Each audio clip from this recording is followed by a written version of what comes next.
And here we are at the foreword. We've done the two prefaces. The foreword to the book is written by David Powlison, who is one of the key players in the Nouthetic counseling movement. We've talked about the J. Adams, Ted Tripp connection, and now we have David Powlison.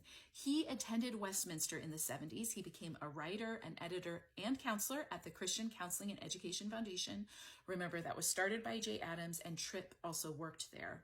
And Powlison became a professor at Westminster. He would have been teaching there when Tripp was a student.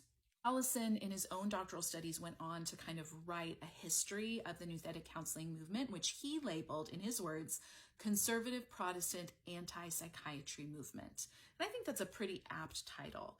So we can expect, given the Nouthetic influence, that you are not going to see considerations being brought in from the field of psychology or psychiatry. Instead, it's going to be an adversarial relationship there.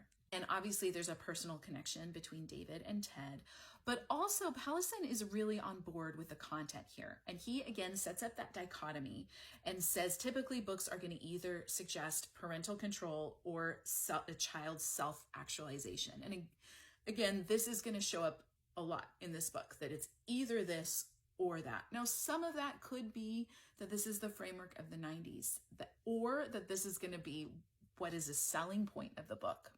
But into this framework, this either or framework, David says that shepherding a child's heart contains something very different. The book teaches you what your goals as a parent ought to be and how to pursue those ends practically. And I think this marks a change that's worth noting, because this may feel really common to us from the moment we're at. But I think coming on the heels of Dobson, who would have been making very concrete methods, offering very concrete methods to affect behavioral change, you have someone saying, we're going to be primarily focusing and telling you that there's a deeper, more spiritual, more eternal stakes kind of goal underneath all of this. David goes on to say, rather stunningly, on page 15, most books on parenting actually don't understand what children or parents are really like. And that's an interesting claim. It's an anthropological claim. He's saying most of the other things you've read don't get anthropology. We do, and Ted does. He's going to tie this in by saying those other things, their advice builds on a foundation untrue to scripture and therefore untrue to human reality. It's both saying what's come before is lacking, and also what is going to be offered here is definitive. And there's a spiritual authority claim here, because they are going to be basing their claims on scripture.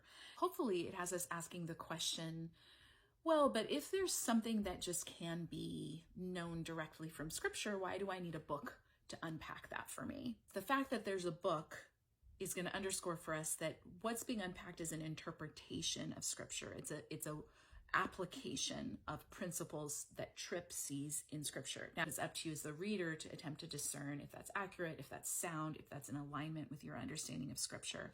But stating from the get-go, this is clearly what scripture says, I hope puts up a little flag for you, because there's a reason we have many different interpretations of many different texts. There's a reason there are many different Protestant denominations.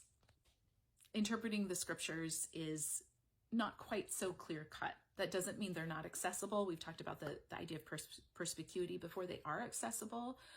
They are nourishing. They are life-giving.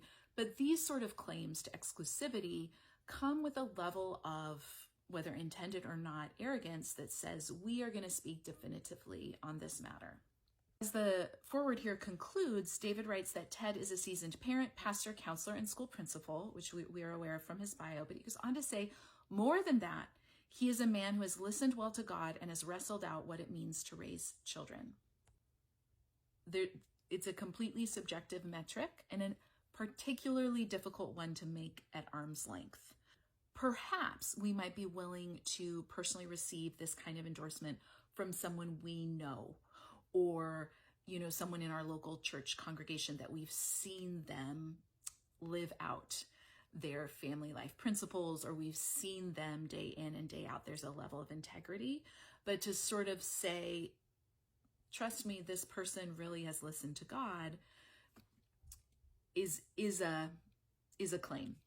For those of us who are Christians seeking to cultivate discernment in an era of influencer culture, in an era of even print media, it is nearly impossible to evaluate fruit of that kind of claim, which is one of the primary metrics we are given by Jesus to cultivate discernment, is by the fruit. And there's no way to evaluate the fruit of the author of a mass-produced book or an influencer of thousands, particularly in influencer culture where there's so much curating of an image.